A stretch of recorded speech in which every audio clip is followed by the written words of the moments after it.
Ben Affleck has decided he is done staying silent.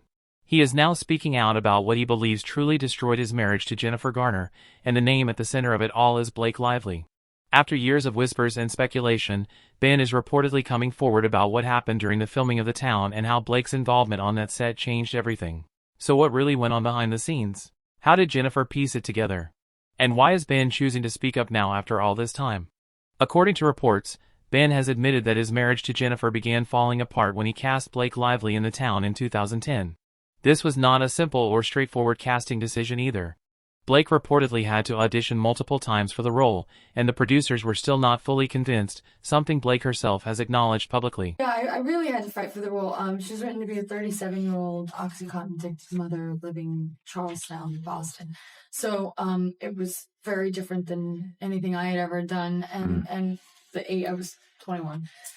I'm sure everybody that read it connected to it emotionally because it was written so beautifully, and you could understand why she made the terrible decisions that she makes, the pain that she feels.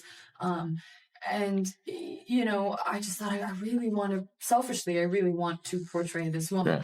Yeah. And so I fought really hard to get an audition because I was so wrong for it. They didn't want to see me. I took a train out there. I auditioned with him for 10 minutes and then took a train right back. It was like 10 hours worth of travel for 10 minutes. But when I finished my audition, he said, "What part of Boston are you from?" And I said, "Oh, that's the best saying you could ever say to me." I didn't even know parts of Boston, so I didn't even know what to make up. But then after that, I had to read with him again because it was still a stretch, you know, it's a 21-year-old girl I'm reading for. But he did change it and adapt it, make it a little younger so that I could play this part. And when I auditioned the second time, I read with him and a few other actors, and it was an exhausting. Here is where things take a turn. Ben reportedly pushed hard to get Blake the role despite his own team's hesitation. For a seasoned director and actor to override his crew's instincts for a relatively unestablished actress, that choice is looking far more personal in hindsight.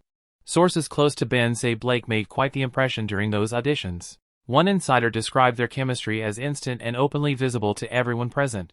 At the time, Ben and Jennifer were a married couple with 3 children, closing in on their 5th wedding anniversary. But behind the scenes, the relationship was already under strain, and Blake's arrival reportedly accelerated things significantly. Ben has apparently acknowledged that he was drawn to Blake's drive and energy, and to the way she made him feel valued and central, a feeling he later admitted had faded in his marriage by that point. Jennifer, however, was not unaware. The moment Ben cast a 23-year-old Blake as his on-screen love interest, while directing and starring in the film himself, her instincts told her something was off. Ben was 38, 15 years older than Blake, and was reportedly expanding the intimate scenes in the script. According to sources close to Jennifer, she initially kept her composure. She showed up on set with the kids on a few occasions, quietly making her presence known. But what she observed there only deepened her unease. The way Ben and Blake interacted did not read as purely professional. The hardest part was that Jennifer was visibly working to protect her family while the situation on set was pulling Ben further away. She would find reasons to call him during filming, only for him to cut the calls short. The moment that reportedly confirmed her fears came when she picked up Ben's phone and found text messages from Blake that had nothing to do with the film. She confronted him directly, but Ben denied any wrongdoing, telling her it was all just part of building the characters and that there was nothing to worry about. Fabulous, as you can see, she's a gorgeous young. As production continued, so did the growing distance between Ben and Jennifer. She reportedly confided in friends that Ben had become emotionally checked out at home, regularly bringing up Blake in conversation, her instincts about scenes, her take on the character. The tension eventually hit a breaking point when Jennifer arrived on set unannounced and found Ben and Blake deep in what looked like an intensely personal exchange, one that came to an abrupt stop the moment they spotted her. A crew member who was present said Jennifer was visibly shaken and left the set in tears shortly after. If the filming itself was painful, the press tour was even worse for Jennifer. Ben and Blake's connection was on full display, the quiet looks between them, the way they finished each other's sentences, the shared humor that no one else seemed to be in on. It was hard to overlook. And the timing of Blake's sudden split from Penn Badgley right around that same period only added fuel to the fire. Jennifer was not buying the coincidence. Despite holding herself together in public, Jennifer was reportedly struggling deeply in private. The disagreements at home were growing louder and more frequent. She eventually asked Ben directly whether something was going on with Blake. He denied a physical relationship but could not deny that an emotional one had formed. For Jennifer, that admission alone was devastating. She was losing her husband in the way that arguably hurts most. What gives this story an even more painful twist is how closely it mirrors the way Ben and Jennifer's own relationship began.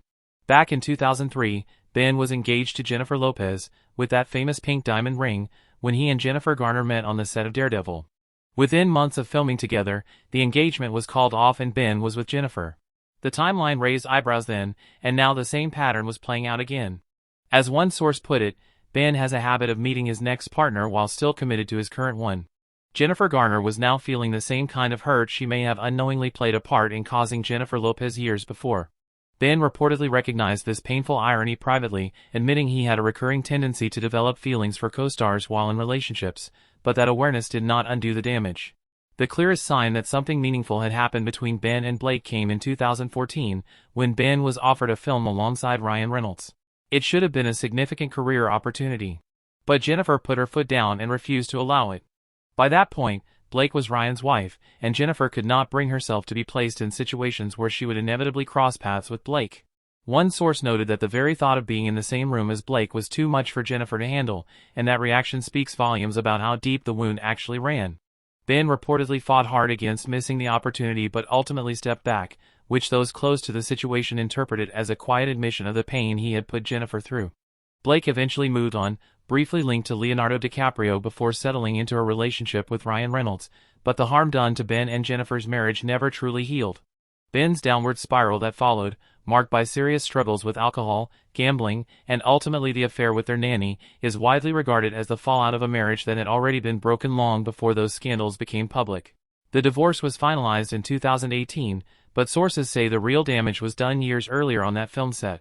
Even to this day, Jennifer reportedly goes out of her way to avoid any situation that might place her near Blake. When she worked with Ryan Reynolds on the Atom Project and later returned as Elektra in Deadpool and Wolverine, it was widely noticed that she never once shared press appearances or public moments with Blake. The pattern has been consistent throughout. What Ben's account also reveals is something broader about Blake's behavior, because this was apparently not a one-off situation.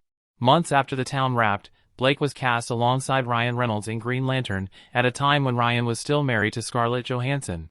And once again the story that unfolded looked remarkably familiar. Crew members reported that Ryan and Blake grew unusually close during production. Scarlett did not show up to the Green Lantern premiere. 1 month later, Ryan and Scarlett announced their separation. Shortly after that, Ryan and Blake were being celebrated as Hollywood's newest power couple. The pattern that emerges across both situations is difficult to dismiss. Blake appears to have a history of forming intense connections with co-stars who were already in committed relationships, and consistently managing to walk away with her reputation intact while the women on the receiving end quietly dealt with the consequences. And Ben is far from the only person to have spoken about challenges working with Blake. Several former colleagues have described her as demanding and controlling on set. Armie Hammer, who appeared on Gossip Girl briefly as Blake's love interest, was once directly asked in an interview about who the biggest diva on set was. Let me just say, that was a tough show to film, and I didn't end up actually filming all of the episodes I was supposed to. When the interviewer followed up and confirmed that Armie had played Blake Lively's love interest on the show, his response, and the look that came with it, said more than words really needed to. Love interest were you? I was Blake Lively's love interest. You were? And Chelsea Handler, who was standing right next to Armie at the time, went ahead and said out loud exactly what everyone else in the room was clearly already thinking. Okay, well then... Sounds like she was the problem. It sure does. Even more striking is the account from someone who was present on the Gossip Girl set for the entire 6-season run. Stand-in Rosella Rigo described Blake as genuinely awful to be around professionally, sharing specific details that pointed to a serious sense of self-importance and a complete lack of regard for the people working around her. Blake's co-star Leighton Meester reportedly had such a strained dynamic with her that the two made a habit of avoiding each other on set as much as possible. Their tension was an open secret behind the scenes, and tellingly, Blake was not among the guests invited to Leighton's wedding to Adam Brody. Ben's decision to come forward now is being viewed as significant, arriving at a time when Blake is already under considerable pressure from the ongoing Baldoni lawsuit. Many believe Ben felt compelled to speak after watching Baldoni publicly push back against Blake's behavior, and decided it was finally his moment to add his own perspective. Jennifer Garner, by contrast, has moved forward with quiet grace. She is in a steady relationship, fully present for her children, and her professional life is back in a strong place. Her decision to say nothing publicly through all of these years has only deepened the public's respect and sympathy for her. Blake, meanwhile, is in the middle of what may be the most difficult stretch of her public life. Between the Baldoni lawsuit and Ben's account, the polished image she has carefully maintained for years is visibly coming apart. The pattern being described by multiple independent sources suggests that the warm, relatable persona she has projected may have always been more carefully constructed than it appeared. So there it is, Ben Affleck's account of how Blake Lively played a significant role in the breakdown of his marriage to Jennifer Garner. From the questionable casting decision to the on-set dynamic to Jennifer's firm refusal to let Ben near a Ryan Reynolds project years later, the picture being painted is one that Hollywood is finding very hard to ignore. What is your take on everything Ben has shared? Are you standing with Jennifer or still giving Blake the benefit of the doubt? Leave your thoughts in the comments below and subscribe so you do not miss a single update, because this story is far from over.